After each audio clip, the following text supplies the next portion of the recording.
కులమతాలకు అతీతంగా క్రిస్మస్ పండుగకు దుస్తులు పెట్టే ఆనవాయితీ ఉందన్నారు కూకట్పల్లి ఎమ్మెల్యే మాధవరం కృష్ణారావు. ప్రతి సంవత్సరం క్రిస్మస్ పండుగకు ఫాస్టర్లకు బట్టలు పంపిణీ చేస్తామని చెప్పారు. ఇక హైదరాబాద్ కూకట్పల్లి నియోజకవర్గంలో ఎమ్మెల్యే మాధవరం కృష్ణారావు ఆధ్వర్యంలో క్రిస్మస్ వేడుకలు జరిగాయి. ఫాస్టర్లకు దుస్తులు పంపిణీ చేశారు మాధవరం కృష్ణారావు, ఎమ్మెల్సీ నవీన్ కుమార్.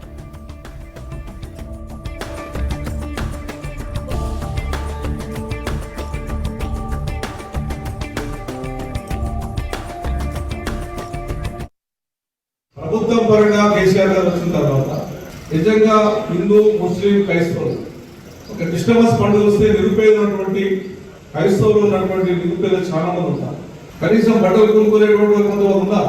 అటువంటి దానికి కేసీఆర్ గారు మొట్టమొదటి భారతదేశంలోనే క్రైస్తవులకు కూడా బట్టలు ఇవ్వాలి, నిరుపేదలకు ఇవ్వాలని మొట్టమొదటిసారి కేసీఆర్ గారి నాయకత్వంలో భక్తులకు బట్టలు ఇప్పించే కార్యక్రమం సుమారుగా కూకట్పల్లి కాన్ఫరెన్స్ లో 10,000 మంది మనం 15 ఇచ్చేవాళ్ళం.